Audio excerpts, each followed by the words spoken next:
बच्चों, आज हम बात करेंगे अनुच्छेद लेखन के बारे में, जिसे हम हिंदी में अनुच्छेद लेखन के साथ साथ निबंध लेखन भी कहते हैं और इंग्लिश में इसे हम पैराग्राफ राइटिंग भी कहते हैं। तो आज की क्लास में हम जानेंगे कि अनुच्छेद लेखन के समय यानी कि पैराग्राफ राइटिंग के समय, निबंध लिखते समय आपको किन किन बातों का ध्यान देना चाहिए। ठीक है, अगर आप उन सब बातों का ध्यान देंगे तो आपका निबंध और रचनात्मक और अच्छा होगा। तो चलिए देखिए, अनुच्छेद लिखने से छात्रों की रचनात्मक कला का विकास होता है। रचनात्मक मतलब कि आपकी क्रिएटिविटी डेवलप होती है। क्यों आप सोच के लिखते हो, आप उसके बारे में अच्छे तरीके से लिखते हो, तो उससे क्या होता है, आपकी क्रिएटिविटी डेवलप होती है। वह अलग अलग स्थानों से एकत्रित ज्ञान को सम्मिलित रूप से लिखना सीखते हैं। यानी कि जब आप किसी चीज़ के बारे में लिखते हो तो उसकी जानकारी आपको, कुछ जानकारी आपको कहीं और से मिली होती है, कुछ जानकारी कहीं और से मिली होती है, कुछ जानकारी कहीं और से मिली होती है। उन सभी जानकारियों को आप मिलाकर लिखना यहाँ पर सीखते हैं। ठीक है ना।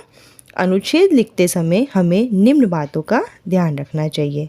क्या करना चाहिए हमें, जब भी हम अनुच्छेद लिखते हैं, जब भी कोई हम ऐसे राइटिंग करते हैं, जब भी कोई हम निबंध लेखन करते हैं, पैराग्राफ राइटिंग करते हैं, तो हमें कुछ बातें हैं जिनका ध्यान रखना चाहिए। जैसे कि भाषा शुद्ध व सरल हो। आप जो लिख रहे हैं उसकी जो भाषा है वो शुद्ध हो, यानी कि ग्रामेटिकल मिस्टेक और स्पेलिंग मिस्टेक वहाँ पर नहीं होनी चाहिए और सिंपल होनी चाहिए, ताकि जो भी पढ़े उसे समझ में आ जाए।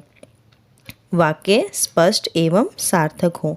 जो वाक्य आपने बनाए हैं, जो वाक्य आपने लिखे हैं, वे स्पष्ट हों, यानी कि जो पढ़े वो देखने में समझ में आने लग चाहिए और सार्थक हो, उनका कोई ना कोई अर्थ निकलता हो। ऐसा नहीं कि आप मनगढ़ंत कुछ भी बना दें, सामने वाले को समझ में नहीं आए। तो वाक्य क्या होने चाहिए, स्पष्ट होने चाहिए और सार्थक होने चाहिए।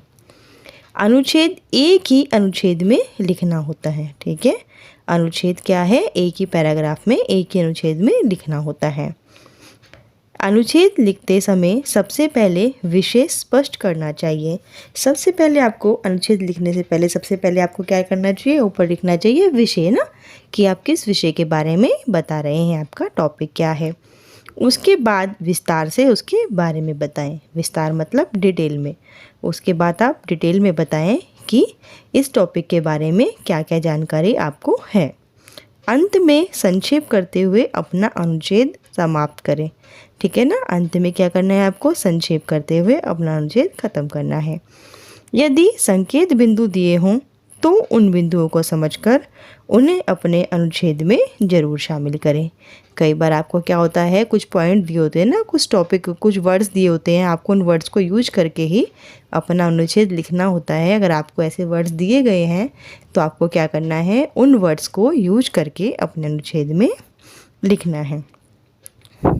उम्मीद करती हूँ कि आपको अनुच्छेद के बारे में अच्छी जानकारी मिल गई होगी।